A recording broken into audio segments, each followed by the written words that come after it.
Louvado seja o nome do Senhor. Muito obrigado por estarmos mais uma noite na presença do Senhor, observando as suas escrituras. Louvamos a Deus pelas nossas vidas. Muito obrigado, Senhor, pela vida dos meus irmãos que estão aqui e os que irão chegar, as irmãs. Muito obrigado, Jesus, porque tu tem cuidado de nós, nos dado saúde, nos dado disposição para estarmos aqui nesse local, para aprendermos de ti. Com certeza, a nossa intenção é nos edificarmos e também deixarmos um legado, deixarmos esse documento, esse material para vidas que irão ver e que precisam aprender a tua palavra. Por isso, nós te louvamos e te agradecemos em nome do teu filho Jesus. Amém e amém. Vamos lá, professor, vou dar uma lida aqui. O texto que nós iremos observar é Marcos 8, do 22 ao 26, e o texto sagrado diz assim: Chegaram a Betsaida, algumas pessoas levaram um cego e pediram que Jesus tocasse nele. Jesus pegou o cego pela mão, levou-o para fora do povoado, cuspiu nos olhos dele, pôs as mãos sobre ele e perguntou: Você está vendo alguma coisa? O homem levantou os olhos e disse: Estou vendo homens, parecem árvores que andam. Então, Jesus pôs de novo as mãos sobre os olhos dele e ele enxergou claramente. Ficou curado e enxergava todas as coisas com nitidez, mesmo de longe. Jesus mandou o homem ir para casa, dizendo: Não entre no povoado. Vamos lá agora para o aprofundamento. Chegou aí nosso reverendo Jair. Reverendo Jair chegou. Vamos Eis-me lá. aqui. É Marcos 8. É Marcos 8. Abre a Bíblia aí. Do 22 ao 26. Marcos 8, do 22 ao 26. Já lemos. Agora vamos lá. Marcos escolheu cuidadosamente o último episódio da subida da montanha, e sua escolha deve ser apreciada. Trata-se de uma cegueira curada. O objetivo parece claro, tomado um sentido simbólico, ou seja, como incapacidade ou resistência em aderir a Jesus e à boa notícia. Esse tema esteve presente em toda a subida, repercutindo até nas últimas palavras do episódio anterior. Compare Marcos 8, 18. Vários grupos resistiram em sua cegueira: doutores da lei e fariseus, estrangeiros, familiares de Jesus e discípulos. Olhando para trás, nota-se serem eles mais numerosos do que aderiram plenamente. Nesse sentido, é para reforçar essa ideia. É importante ter presente aquilo que já foi sublinhado. Esse texto está intimamente ligado à cura do surdo, que falava com dificuldade, em Marcos 7, 31 ao 37. Essas duas cenas têm vários elementos comuns. A diferença mais saliente é a cura da cegueira em duas etapas. A cura desse cego tem ligações também com a segunda parte de Marcos 8, 27, 16 e 8, sobretudo com a cura do cego de Jericó, Marcos 10, 46 e 52, como veremos oportunamente. O tema da cegueira, dessa forma, percorre todo o Evangelho, mas ainda a cura em dois momentos, colocada aqui, é aplicada ao tema do discipulado. Parece querer afirmar o seguinte: a esta altura, nossa visão a respeito de quem é Jesus e de quem somos nos é ainda incompleta. Será nítida na segunda parte de Marcos. Em outras palavras, ainda não temos uma visão clara de quem é Jesus e de quem são os seus seguidores.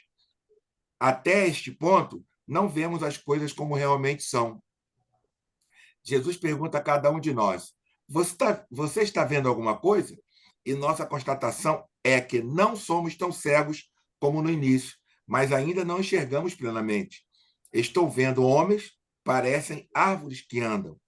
Notemos que se trata de visão distorcida ou parcial. Ele vê homens, mas estes parecem árvore. Os homens andam, as árvores ficam paradas, mas ele vê homens como se fossem árvores que caminham. Surge assim o desafio da segunda parte de Marcos, enxergar todas as coisas com nitidez. Árvores como árvores paradas, homens como seres que se movimentam. Enxergar nitidamente, sem confundir. Também de longe, sem miopia. Em outras palavras, enxergar Jesus como o Messias, o Filho de Deus. Não se deve esquecer que estamos em território pagão. Jesus tira o cego do povoado, cura-o e ordena-lhe ir para casa, sem entrar no mesmo povoado. E isso tem sabor de contradição, mas devemos lembrar o tema da casa em Marcos, em oposição à sinagoga. Não tendo casa fixa, esse discípulo terá casa onde for, como Jesus, Marcos 7, 14 e 24. E será uma espécie de novo João Batista, anunciador de Jesus Messias em território pagão. Jesus não lhe pede que faça parte daqueles que o acompanham de perto. Deixa-o livre para agir em sua terra. Compare com Marcos 5, 19 e 20. Para reforçar nossa humildade, lembremos disso. A primeira parte de Marcos termina mostrando um pagão tornando-se discípulo de Jesus em sua terra e a seu modo. Pronto. Professor, por favor, fique à vontade e já Obrigado. entraremos com as perguntas. Amém. Eu preciso me encontrar aqui, que eu peguei a Bíblia depois. Fica tranquilo. Boa noite, meus irmãos. A graça e a paz.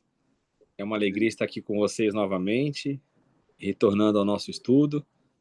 E como já foi lido pelo irmão Isaías, nós chegamos no final da primeira metade da nossa caminhada aqui no Evangelho. Não é a metade das aulas, né? Mas é a primeira metade dessa caminhada no Evangelho. Então, nós chegamos na metade do discipulado do Evangelho e não do número de aulas que nós temos aqui da catequese. Esse texto, como o irmão Isaías falou, ele é um texto breve, ele é um texto de conexão e tem um perigo aqui nesse texto, é as pessoas usarem esse texto para fantasiar as pregações. Eu gostei muito aí do comentário que foi lido, porque ele foi bem objetivo, essa questão de olhar homens como árvores, né?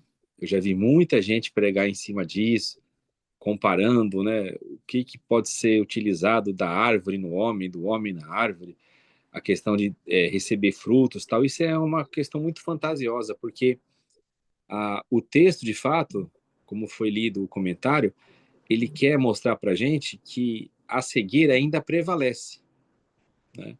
A cegueira no discipulado, na caminhada com Jesus, ainda continua, e o discípulo ele deve ter a visão correta. Ele não pode olhar o homem e não enxergar o homem na sua plenitude. Ele não pode chegar e olhar o homem e confundir o homem com uma árvore. Mesmo que isso seja algo bem florido, como eu disse, as pessoas começarem a fazer essa comparação de homens como árvores, mas aqui no texto não cabe mesmo.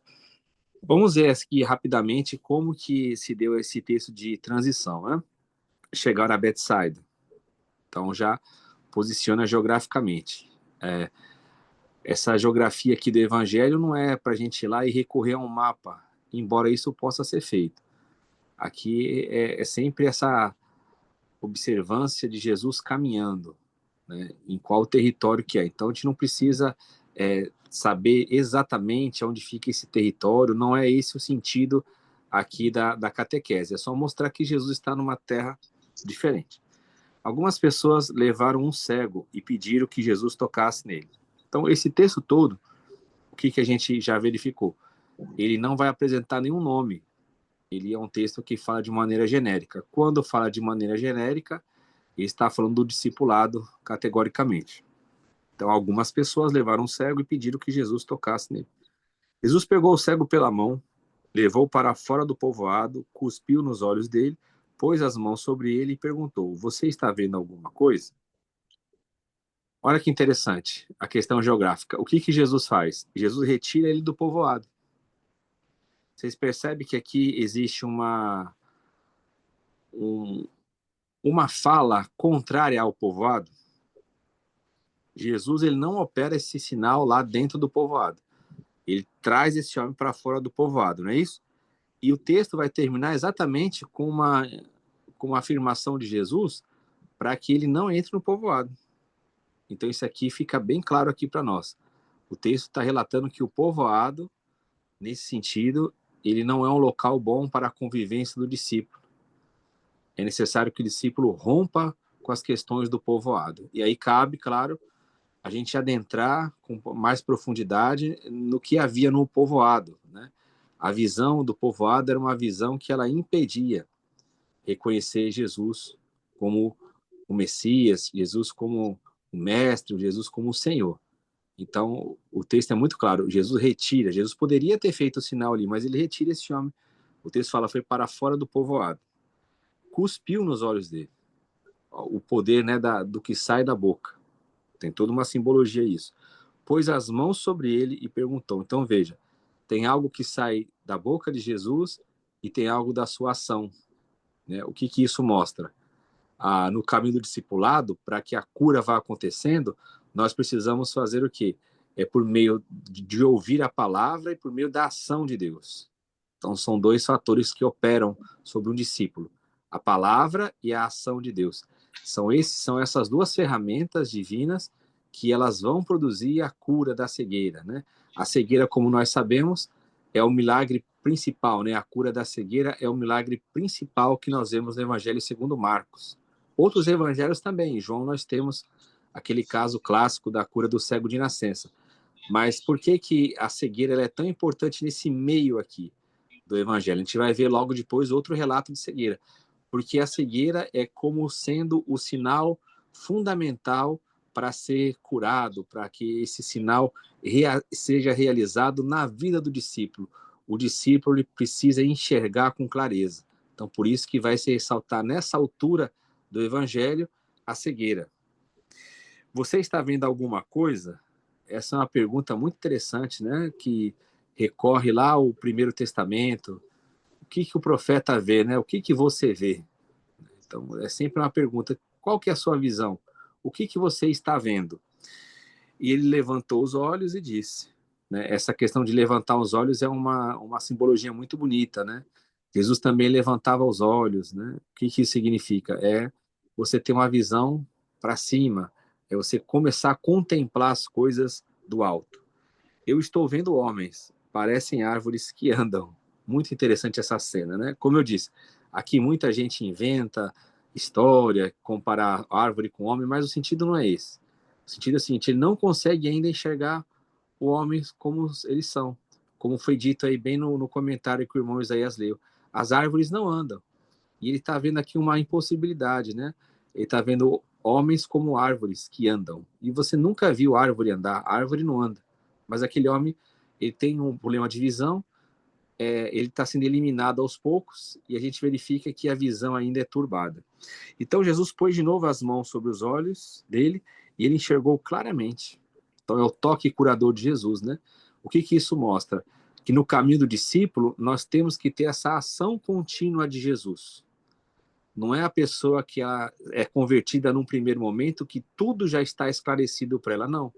É no caminho do discipulado, é a cada toque de Jesus, é a cada mandamento dele, é a cada glorificação, né, como Paulo vai dizer, de glória em glória na medida de Cristo. É cada passo, é cada avanço no Senhor que vai tirando toda essa neblina, que vai tirando toda a nossa cegueira. Então, o caminho do discipulado é um caminho dessa cura constante, aonde o Senhor vai tocando, onde o Senhor vai falando conosco, onde a cada dia ele vai tirando toda essa nebulosidade que nós temos. Então Jesus pôs de novo as mãos sobre os olhos dele e ele enxergou claramente. Ficou curado e enxergava todas as coisas com nitidez, mesmo de longe. Olha que interessante. Agora ele tem uma visão totalmente adequada. Mesmo de longe, à distância, ele consegue enxergar as coisas de uma maneira maravilhosa. Quem tem problema de visão sabe como isso é tremendo, né? Tinha lá aquele seriado na nossa infância, não sei se ainda passa, né, esse desenho, chamado Mr. Magoo. O Mr. Magoo era um velhinho, né, que ele tinha um problema de visão tremendo. Então, quando eu tirava o óculos dele, ele enxergava assim coisas que não tinham nada a ver, né? Era uma pessoa, ele enxergava que era um cachorro, era uma árvore, ele enxergava que era um prédio. Então, essa questão da visão de longe, né, você poder enxergar. Quem tem um problema ocular que depende do uso de óculos sabe como isso é complexo, poder enxergar de longe. E aqui, com esse toque de Jesus, ele agora consegue enxergar as coisas com nitidez, mesmo de longe.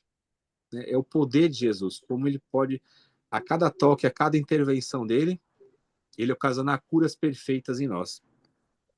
E aí vem o mandamento do Senhor, ó, Jesus mandou o homem ir para casa, dizendo, não entre no povoado. Então, quando Jesus nos cura, qual que é o recado aqui, né? Qual que é a lição que fica? Nós não devemos voltar para aquele local de opressão em que a gente vivia. Então, é necessário, muitas vezes, nós sairmos do local onde nós estamos para que a gente receba o toque de Jesus, para que Jesus transforme nossa vida e a gente não volte mais para lá. Então, fica essa mensagem para o discípulo, né? Quando Jesus nos chama, nós devemos abandonar esse local que impede a nossa cura, que nos deixa na cegueira, que impede esse toque de Jesus. E ele tem nos chamado sempre, né? Para nós sairmos da nossa zona de conforto, da nossa arrogância, dos nossos privilégios, para que a gente possa ouvir a voz dele, sentir o seu toque e avançar como discípulos. Tá bom? Vou passar para o irmão Isaías.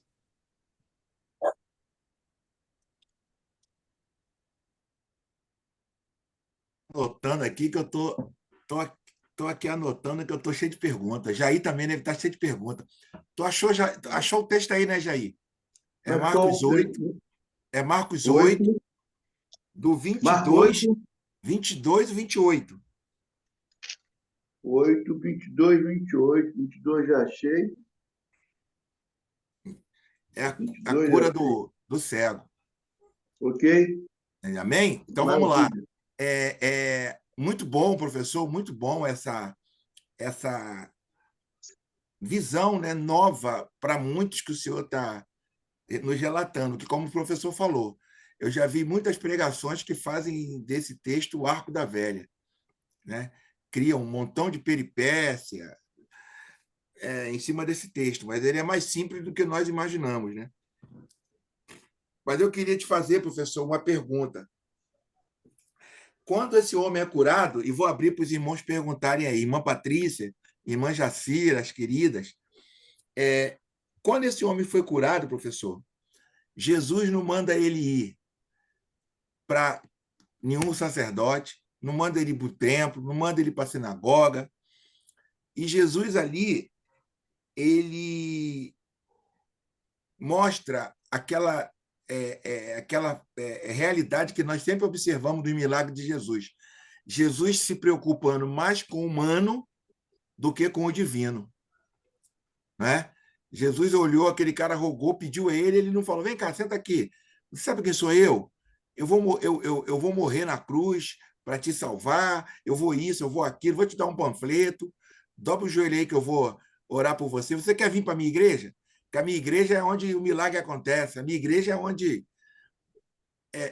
Jesus não chamou ele para a igreja dele, Jesus aqui, por amor e gratidão, ele cura aquele homem e manda ele ir para a vida, né? Manda ele ir para a vida no melhor sentido. Vai viver a vida agora enxergando, ajudando outras pessoas, cuidando de outras pessoas, né? Essa é a primeira observação, professor. E agora vem uma pergunta. A maturidade cristã é contínua e no caminho, no relacionamento. Concorda comigo, professor? Que a maturidade, o crescimento, a mentalidade de Cristo na nossa vida, ela vem através de conversas com Cristo, conversa com amigos que são com pessoas. Assim nós vamos crescendo em Cristo, né, professor? Sim, sim. Existem duas esferas aí desse crescimento, né? O crescimento individual e o coletivo. Então, esse individual, ele é aquela nossa vida particular, né? Como Paulo diz, que nós somos membros particulares, mas ao mesmo tempo nós dependemos uns dos outros, né? Nós somos membros de um corpo. Então, eu tenho um crescimento, mas esse meu crescimento individual, ele tem um limite, ele é limitado, porque o verdadeiro crescimento, aquele crescimento que gera a vida, ele é um crescimento no corpo. É como um membro do nosso corpo. Ele cresce no seu crescimento, mas o crescimento que ele cresce de maneira individual, ele nunca está descolado do crescimento do corpo. Vamos supor, quando você fala acerca da orelha, a orelha ela tem um crescimento dela. Aqui cada um tem uma medida de orelha, né? Agora, essa orelha, ela não fica crescendo independente de onde ela está colocada no corpo, porque senão seria uma aberração, porque o próprio crescimento dela é em função daquilo que o corpo é alimentado. Então, a nossa vida cristã, ela tem a beleza dela, o crescimento dela, como está lá em Efésios 4, o que é? É a gente crescer dependendo uns dos outros, é um crescimento mútuo. Então, a beleza da vida cristã é essa. Só que entendeu-se isso, né, como sendo só no momento da reunião da igreja. A reunião da igreja, ela é muito importante. Nós nos reunimos com os nossos irmãos. E quando eu falo reunião da igreja, os irmãos sabem, é a reunião dos membros do corpo, independente do local, independente do número de pessoas. Então, esse crescimento, ele é maravilhoso. Só que a vida cristã não acontece somente aí. Aí é uma parte importante, mas ela não é o todo. Ou seja, ela é até muito pequena, porque, imagina, a gente se reúne com os irmãos poucas vezes durante a semana. Se o meu crescimento, o seu crescimento for depender somente do momento da reunião da igreja, o nosso crescimento será pequeno. Talvez por isso que hoje existam poucas pessoas, né? A maioria não tem muito crescimento em Cristo. Por quê? Porque vincula isso ao momento da reunião. E em A muitas reuniões... domingo, a domingo ir para a igreja. Domingo eu vou para a igreja. Domingo eu tenho Isso, que ir. Eu estava conversando isso com o Jair e com o Márcio lá. Ele resume isso como se fosse lá fosse a fonte, lá fosse a isso, fonte de água dele lá. O pastor isso. vai abrir a Bíblia lá e vai. O professor, desculpa cortar o senhor. E a liderança, muitos líderes utilizam esse vocabulário. Tu tem que vir aqui, porque é daqui que vem a tua comida, a tua água, daqui que vem. Aí pega a Bíblia e fala assim, ó, é daqui que vem É, a palavra que vai te dar vida durante a semana. Se você não vem exato. aqui, tu vai ser um crente seco, um crente fraco. Eles usam a Bíblia, jogam na cara do povo que a pessoa tem que ir na reunião, no templo, tem que ir. Se não for, tá morto. Exatamente. E aí você imagina, você só tem esse momento. E nesse momento, e na maioria dos locais, você vê pouco do crescimento em Cristo, pouco da pregação do Evangelho de Jesus. Por isso que você vê essa deficiência no crescimento. Então, esse momento de reunião da igreja, o que ele deveria ser? O momento de cada um de nós dispensar no outro aquilo que nós recebemos durante a semana. Vamos colocar nessa modalidade que você apresentou, aos domingos. Então, o que eu devo fazer aos domingos? Eu não tenho que ir lá para o Isaías me alimentar. Não. Eu tenho que ir na reunião da igreja para dispensar aos irmãos aquilo que eu recebi do Senhor. Isso tinha que ser a nossa funcionalidade. Aí sim, eu derramo no Isaías, o Isaías derrama no Jair, o Jair derrama no Arnaldo, o Arnaldo no irmão Valci, na irmã Jacira, no Márcio, na Patrícia. Aí, isso é o círculo de vida, o círculo de vida. É isso aí que vai trazendo essa alimentação mútua, né, que o Paulo chama de edificação. Mas isso não pode ser um momento que nem você disse, eu vou lá e lá eu vou me alimentar. Aí você vê a linguagem que muitas pessoas usam, eu vou lá para recarregar minhas baterias, como se fosse um carro. Não, não pode pensar desse jeito, porque isso ocorre todo dia, todo dia. Isso, muito obrigado, professor. E eu vivenciei isso segunda-feira na reunião da igreja que eu congrego, né? Pequeno grupo, na casa Sim, do irmão aqui. Eu cheguei lá, eu, minha esposa, dentre outras pessoas, chegamos lá, e lá eu derramei o que eu derramei? O que eu vivenciei na casa na escola do irmão Jair. sim, O povo glorificou o Senhor. Rapaz, que bênção! Deus é maravilhoso. Então, eu derramei, eu expus para eles o que eu estava cheio. Eu estava exato. cheio, sabe? Então, essa maneira errada, equivocada, que aprisiona as pessoas. Eu já vi, inclusive, pastores usando exemplo do posto de gasolina, que a igreja Sim. é o posto, o templo é o posto de gasolina. Todos aqui já ouviram isso.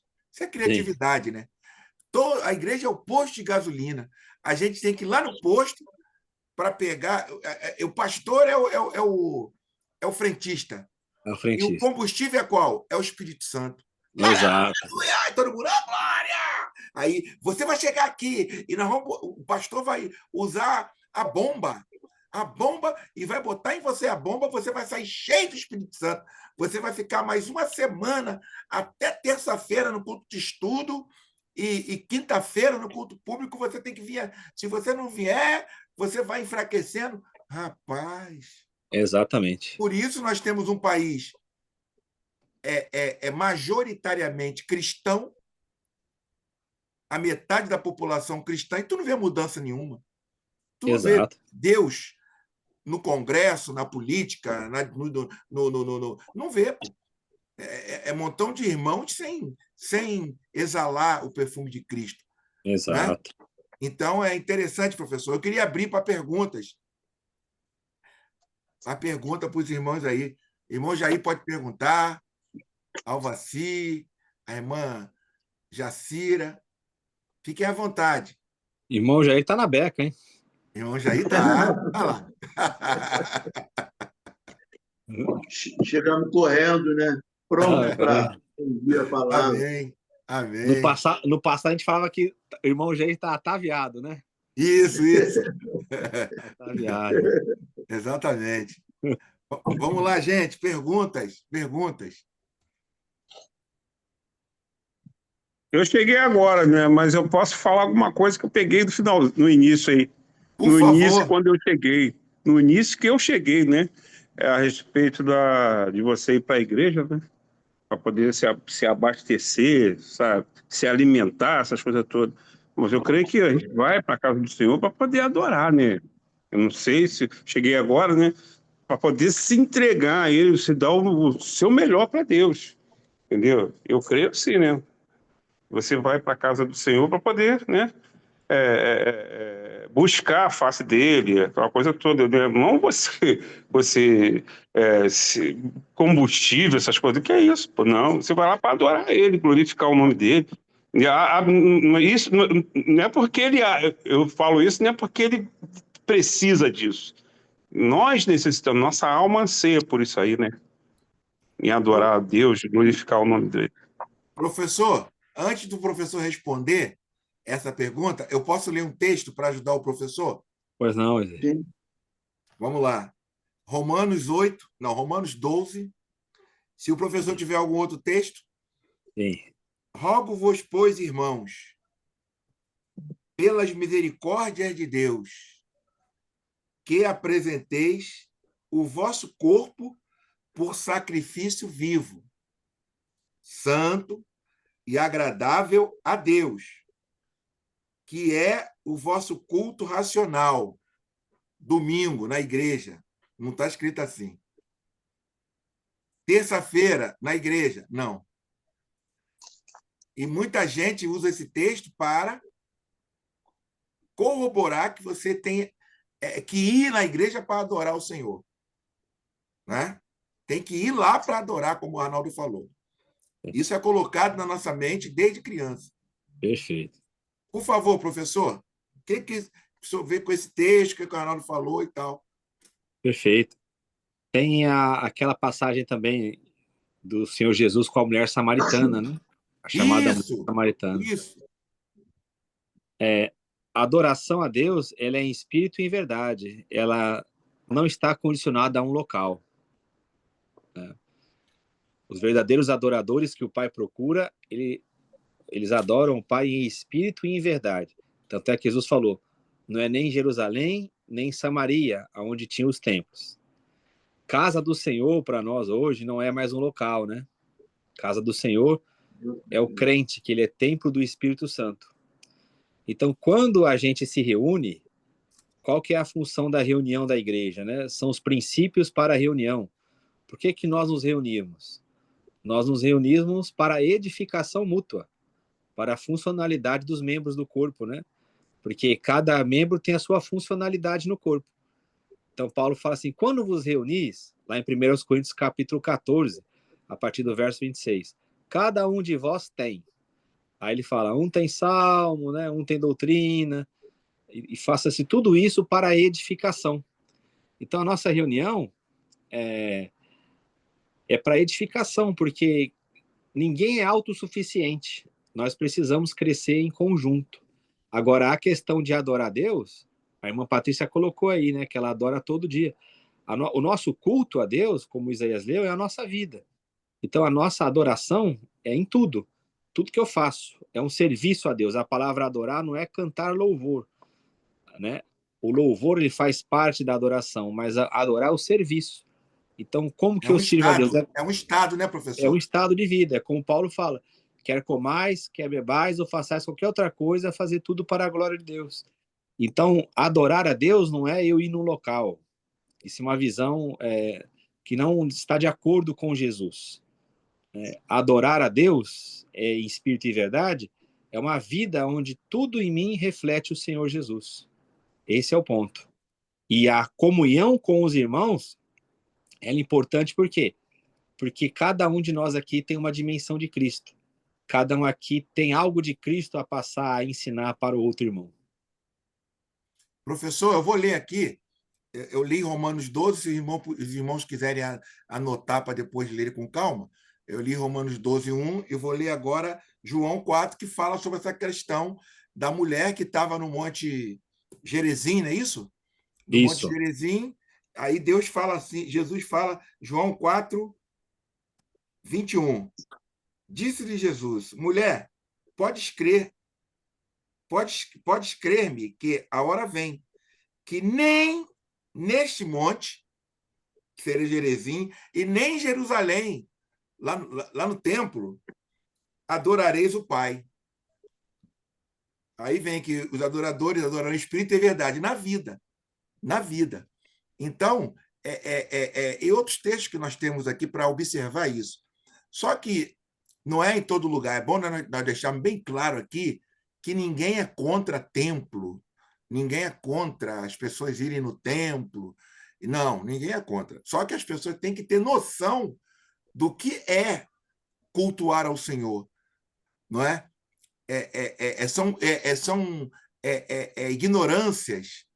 ignorâncias que é passado e a liderança, com raras exceções, não é? Raras exceções, explica isso como está sendo explicado aqui hoje. Por que que a liderança não explica? Por que que você chega lá domingo, o irmão que vai abrir o culto fala assim, e Davi falou, alegrei quando me disseram, vamos à casa. Lembra disso, Will? Sim. Completa comigo, igreja. Alegrei quando me disseram. Aí todo mundo repite. Vamos à casa do Senhor. Como se aquilo ali fosse a casa do Senhor. Não. Ali não é a casa do Senhor. Ali é um local de reunião da igreja. Ponto. E igreja é essa que pode se reunir lá no colégio em Vila Isabel, como foi sábado. A igreja do Senhor se reuniu, Will. Teve glória a Deus, teve aleluia, teve pombeiro hidráulico, teve eletricista, teve choro, teve arrependimento, teve testemunho. A igreja se reuniu e teve ligação via Zoom para você, né, Wilton? Sim, teve. A igreja se reuniu, teve Bíblia, teve ensinamento. A igreja se reuniu num colégio chique, lá em Vila Isabel, que é do nosso professor Jair, aí, que ele tem um colégio lá em Vila Isabel. A igreja se reuniu lá. Então. Espero outras vezes. Espero outras vezes. Vamos marcar sim lá, vamos marcar aqui para fazermos um estudo lá sim. Então, quem vai dizer que quem não vai no templo é desigrejado? Não, não, de maneira nenhuma. De maneira nenhuma. Márcio queria falar, Márcio? Essa tendência de hoje que a gente vê muitos irmãos, eu preciso ir para buscar mais de Deus. Isso vem com o tempo da onde, professor? O Márcio, cortou aqui para mim. Você pode repetir, por favor? Perdão. Não, A tendência de hoje é sim. os irmãos comentarem que vai ao tempo para buscar mais de Deus. Isso é um ensinamento que veio da onde? Boa pergunta. Isso aí vem daquela... Se a gente for pegar historicamente, né, como você perguntou, fazer aquele recorte, a gente tem vários momentos. Mas aí, lá atrás, vamos pegar lá atrás e depois jogar aqui para frente, né? Lá atrás passa por aquela questão de institucionalizar a religião. Quando sai daquela simplicidade, né, e começa a ter aquela união política, aquelas construções, quando começa aquele crescimento e aí passa a ser uma coisa muito vinculante à política, ao domínio. Ultimamente, o que a gente vê? Você pode ver que todos esses movimentos, eles começam de uma maneira humilde, de uma maneira simples. Você pode pegar qualquer relato aí, Márcio, qualquer denominação que você olhar, começa naquela simplicidade. Só que o que acontece? Aquilo vai crescendo, vai crescendo, vai crescendo, e com o crescimento vem o quê? Desejo de poder, de controle, né? Você vai ganhando status, você vai ganhando nome. Eu mandei aí para o Isaías, até coloquei no grupo, não sei se os irmãos viram hoje de manhã, um pastor lá que ele fala, no céu não tem nome de denominação, mas aqui tem, e eu sou da denominação tal. Quer dizer, são questões que elas fazem parte do ser humano, Márcio, é o desejo de controle, de poder. Então, você vai dando poder para aquela pessoa, né? Você vai criando, você imagina, você é um irmão ali que você está se reunindo ali com 5 irmãos. Daqui a pouco vem mais 5, aí tem 10. Aí daqueles 10 multiplica para mais 50. Daqui a pouco a pessoa começa a falar, você é bom, hein? Você é o cara, tal. Por isso que as reuniões de pequenos grupos, ela vacina contra isso. É uma forma de quebrar isso, porque não permite essa expansão toda. Se expandiu, já é hora de outro grupo ser formado. Porque não tem como, por mais que a pessoa tenha boa intenção, você pode ver, todos eles dizem ou diziam que começaram com boa intenção, Márcio. Aí o que acontece? Aquele negócio cresce muito e você sabe muito bem, melhor do que eu, o que acontece. A questão financeira, é muito dinheiro passando na mão, e às vezes é aquela boa intenção mesmo, eu estou recolhendo aqui para ajudar. E aí daqui a pouco alguém chega e fala, mas você, cara, é um cara que vive tanto aí, você precisa melhorar de vida também.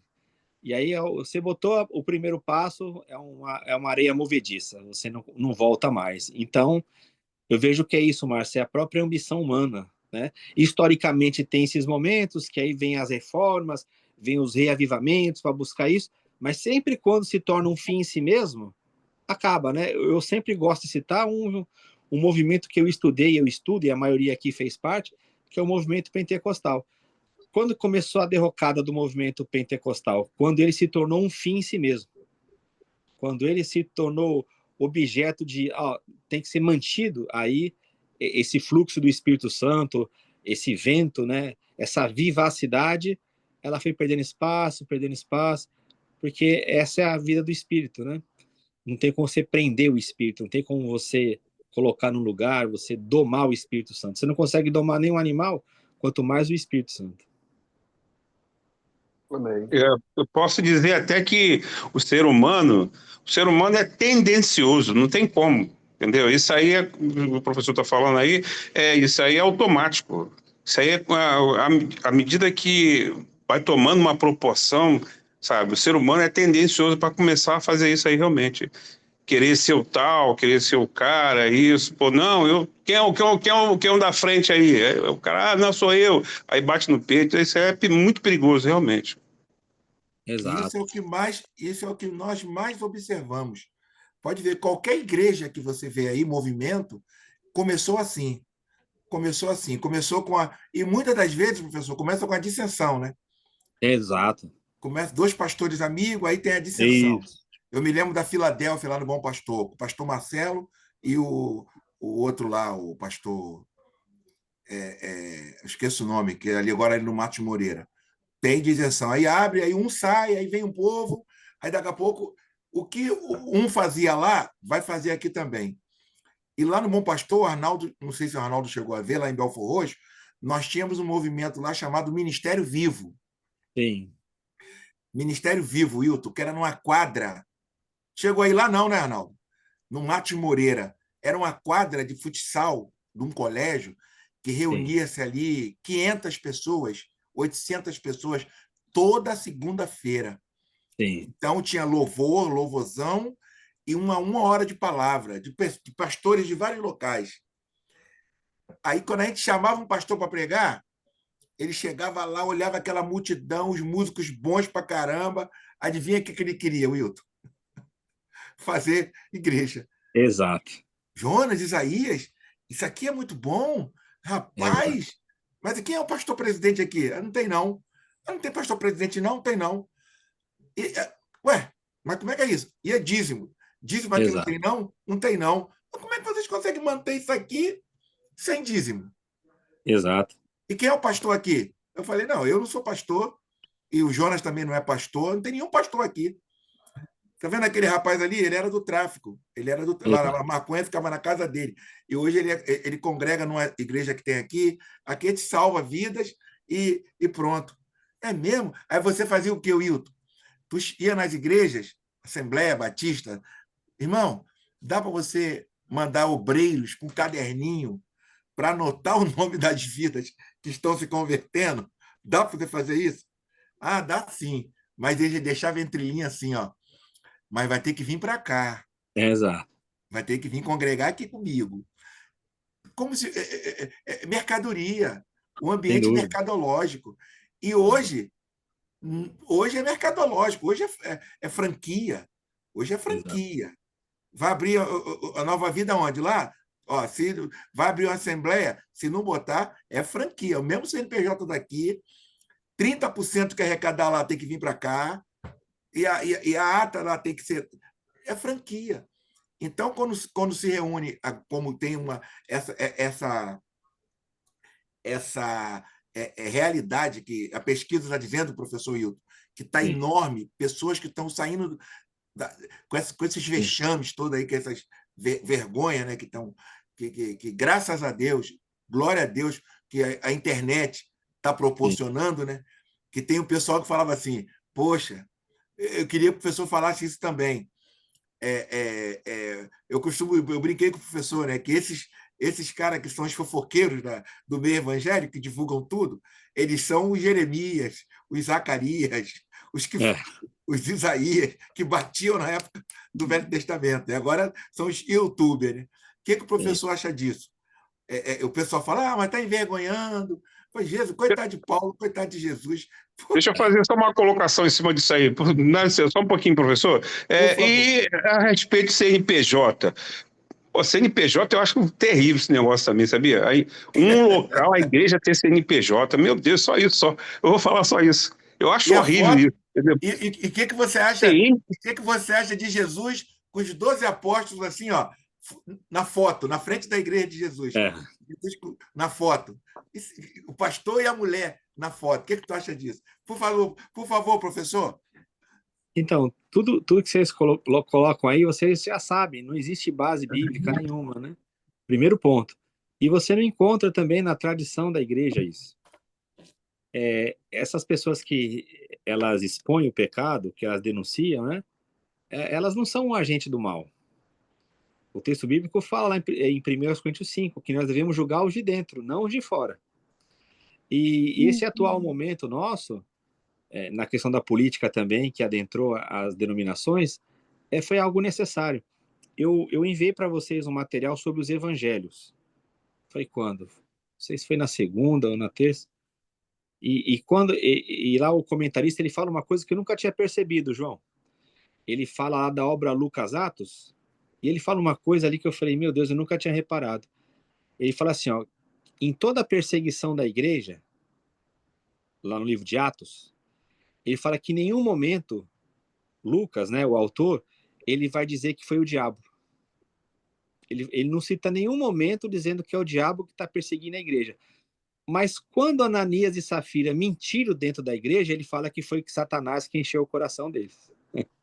Então ele fala assim, que na igreja primitiva, assim como nós hoje, nossa preocupação do diabo atuar não é no mundo lá fora, é dentro da igreja, é dentro da comunidade. Coisa maravilhosa isso, hein? É. Então, o que está acontecendo aí? Tudo isso foi necessário. As pessoas se desesperaram, falaram assim, não, meu Deus, o que está acontecendo? Eu falei, não, gente, Jesus não perde o controle, não, a igreja é dele. A igreja não é minha. É que nem eu chegar para Isaías e falar assim, ó, Isaías, eu quero que a Lenilda, ela se vista de branco, que ela pinte o cabelo de azul e de vermelho. Eu estou mandando. Aí o Isaías fala, não, Wilton, o que é isso? Você é meu amigo, mas você não pode mandar na minha esposa. É assim que a gente trata a igreja. A igreja não é nossa, não. A igreja é de Cristo. Ele não perdeu o controle. Então, tudo isso que está acontecendo aí é necessário. Por quê? Está derrubando tudo. O pessoal não orou. O Alvaci conhece as histórias os irmãos chineses. Eles não oraram tanto tempo para que Deus abrisse os olhos, para que Deus operasse. Está aí, está claramente aí acontecendo. Sem você forçar nada. Sem você precisar ficar escondido, né? Ah, eu fiquei sabendo porque o Isaías que teve acesso. Não tem mais isso. Hoje está tudo às claras, então isso aí, esse movimento que está acontecendo, ele nada mais é do que a resposta da oração de muita gente, que sempre pediu para o Senhor mostrar essas coisas. Essas coisas ficavam ocultas. Só que a Bíblia Isso. fala que tudo que é oculto vem à luz agora. Agora com a internet aí, com as coisas, vem tudo às claras. Então, eu não estou preocupado, porque a igreja não é minha. Quem tem que se preocupar com a igreja é Jesus. Nós temos é que fazer o que ele mandou. Agora, como ele vai cuidar da igreja, aí é ele que faz. Ele que está movimentando o pessoal aí. Amém. Mais alguma pergunta? Uma coisa também, eu vou fazer só um adendo. Quando se é igreja também, né, professor? Isso. Muito se fala, igreja, mas igreja, Exato. entendeu? Quando se Exato. é igreja. Isso eu queria colocar aí. Exato. Exato. Porque a pessoa olha e fala, Jesus perdeu o controle, o que está acontecendo? Não, calma, ali é a igreja. Ali se reúne em nome do Senhor, é na palavra. Pô, é só um movimento, é só uma Professor, e aquele coisa. texto que Paulo fala que o próprio Deus, ou Jesus, ia colocar o Espírito? Me explique isso aí, por favor. 2 Tessalonicenses, Opa! pode ver aí. 2 Tessalonicenses, capítulo 2, versos 9 e 10. Sumiu Tessalonicenses da minha Bíblia. Acho que rasgaram aqui. Sumiu aqui, Arnaldo, da minha Bíblia. Achei. 2 Tessalonicenses. 2. É um exímio conhecedor da palavra? Faço não, pô. Posso ler, professor? De 1 a... Verso 9 e 10. Vou esperar o Jair achar lá. Tessalonicenses, Jair. Segunda. É segundo, né? Coríntios, tem Coríntios,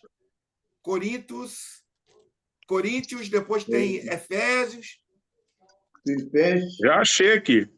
Filipenses. Isso. Achou aí, Segunda Jair? Tessalonicenses 2, o quê? Capítulo 2, 8 e 9. 8, 9 e 10.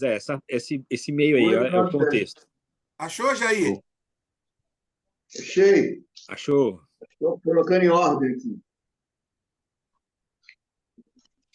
Eu estou meio igual aquela pessoa que muda e está ajeitando a casa. Fica tranquilo.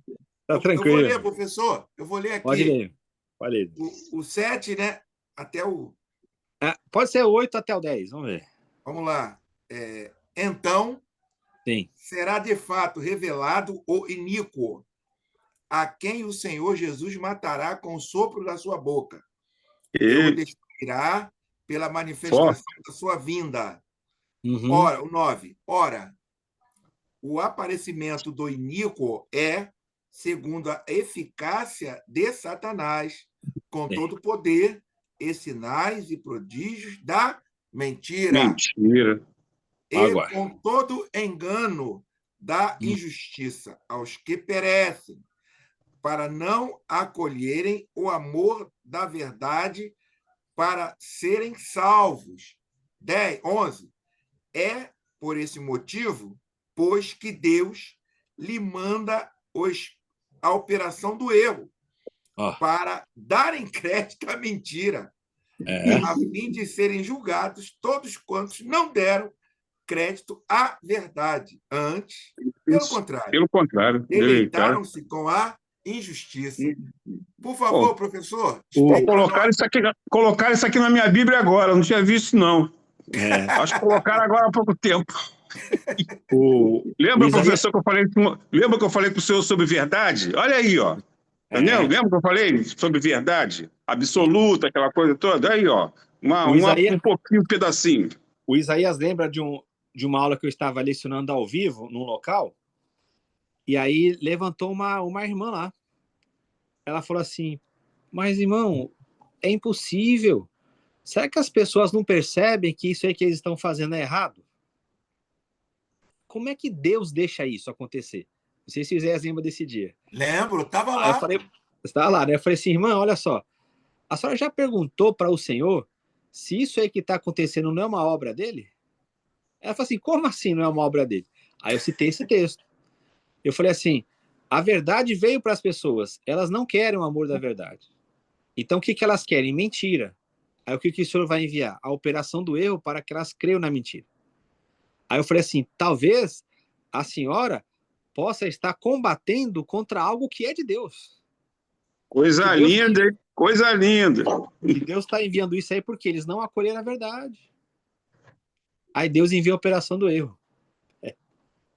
E essa operação do erro aí é adultério, é pastor ladrão, falso aí o cara ensino, fala... Hã? Falso ensino. Falso ensino. Aí o cara fala, mas Satanás está atuando aqui dentro, só que ele está a serviço de Deus. Exato. Eita, tem uma passagem também, não lembro aonde, que fala que Deus enviou um espírito de mentira. Exato. Entendeu? Tem uma passagem que fala sobre isso. O que é isso, pô? Até fez uma anotação. Um espírito de mentira, não, espírito de engano. Lá na boca dos profetas. Um espírito de engano. Não sei aonde está essa passagem. Entendeu? Na boca dos profetas lá. Isso aí. Mas, gente... Deus é Deus. Deus é Deus. É aquilo, ó. Você tem que entender o seguinte. Quando se fala de Deus assim, não é que Deus é mau. Mas Deus, a gente não brinca com Deus. Você ser uma pessoa que tropeça, que você tem a sua falha, que você está ali se esforçando, é uma coisa. Outra coisa é quando você brinca com a verdade. Quando você conhece a verdade e você manipula isso. Aí é perigoso. Por isso que tem aqueles textos que falam, era melhor você não ter conhecido do que conhecer e não viver. Então, volto a dizer, aqui não é aquele irmão que está com uma dificuldade, que ele erra, ele se arrepende, aí ele fica preocupado, não é nesse tipo de gente aí. Isso aí que está citando é aquele pessoal que eles têm prazer nisso aí, em manipular, enganar, e falar, não, é assim mesmo, a gente vai se prevalecer desse pessoal. Eles conhecem, ele não é um povo que é ignorante, não é um povo que está de inocente, não, eles conhecem, eles sabem. Tem seminário e tudo, tem igreja aí que tem seminário e tudo, pô. Sabe. Eles, quando eles estão sozinhos lá, eles comentam, eles sabem. Eles falam, é assim mesmo. É assim que faz mesmo. Mas você não está vendo que isso está errado? Não, mas é assim mesmo que a gente vai agir. Sabe? O povo gosta. O povo gosta. Exatamente. Gente, vamos terminar agradecendo aqui a presença dos amados irmãos. Eu estou muito feliz aqui, radiante, com a presença do nosso irmão Jair aqui. Jair, esse embaixo de você aí, ó, é o João. O nome dele está Vera, porque ele está querendo mudar para Vera. Jair, eu queria rapidamente fazer uma colocação. Você já vai terminar? Não deixou nem eu falar, cara? Por favor, eu não sou louco de calar a fala da Vera. Que isso? É o seguinte, eu sou a Sheila. E eu sou a Sheila, né? É verdade. Eu peguei esse versículo, esse texto, e fiz uma comparação com um rito adomiranita da maçonaria. A mesma sequência que o editor, o autor coloca na ação de Jesus é a mesma sequência do rito Do rito. na maçonaria. O cara é Interessante. cego, ele é o aprendiz, então ele não sabe nada, e aí ele é vendado, o olho dele, os olhos são vendados, aí ele é guiado por uma pessoa, Mais né, experiente. para determinado local, e ele fica num estágio ali contemplando, porque ele é profano. Né? Sim. Então, a mesma sequência desse texto aí, eu falo assim, pô, será que o editor era maçom? E a gente não sabe. Então, então, a sequência, né? Aí depois Jesus, que é o mestre, É, né?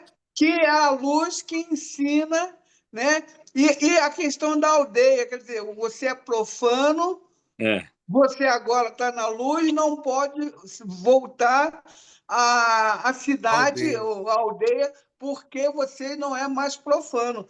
Aí eu falei, caramba, que sequência e que montagem o texto permite que uma organização, vamos dizer, a maçonaria tenha a mesma é. postura, a mesma.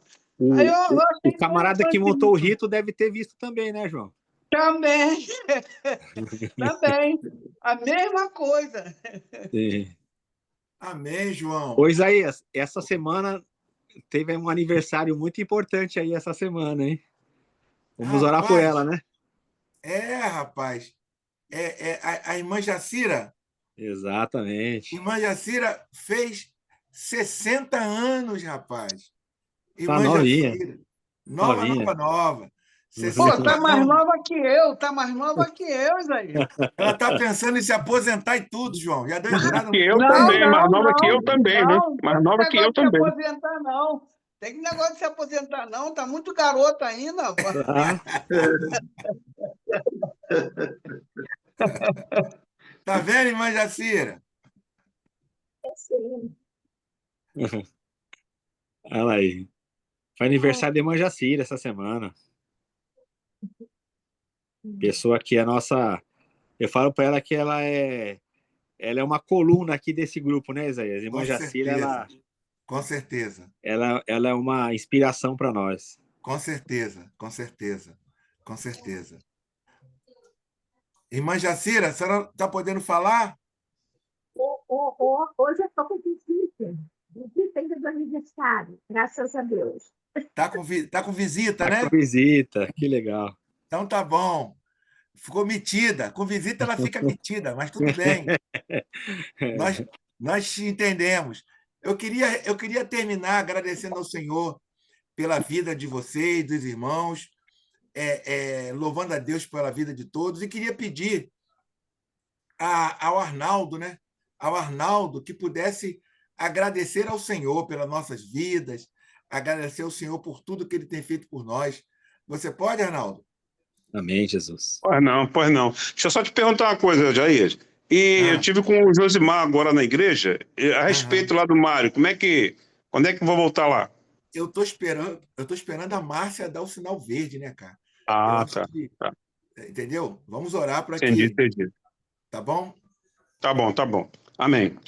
Deus eterno, graças te damos, o Deus único, soberano, sobre tudo, sobre todos, que enviou o seu Filho amado, nosso Senhor Jesus Cristo, um plano, Senhor Deus, que tu colocaste sobre a terra, um plano infalível, Pai.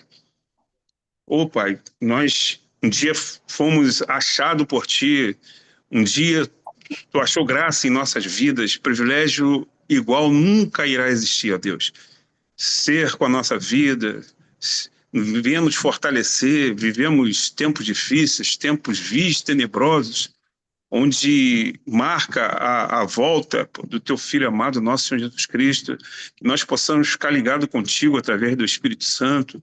Pai, venha nos fortalecer, derrama uma unção de fortalecimento em nossos corações, Pai amado. Não deixa que nós venhamos a olhar nem para a direita, nem para a esquerda, mas para a cruz do teu Filho, nosso Senhor Jesus Cristo.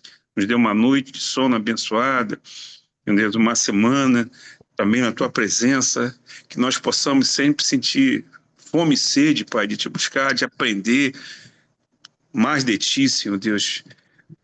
Essa é a minha oração que eu faço nessa noite, gratos, no nome e pelo sangue do Teu Filho, nosso Senhor Jesus Cristo. Amém. Amém. Amém, amém a Valeu. todos. Amém. Vamos lá, Tchau. Jair. Beijo no coração. Irmã Vamos Jacira, pra cantina beijo, agora. Vamos pra rapaz. cantina. Tem cantina hoje não, pô? Não tem cantina Cantina na não, irmã, que... na irmã Jacira. Irmã Jacira lá. Vamos na irmã Jacira. Tá Quinta-feira rolando. tem mais. Obrigado.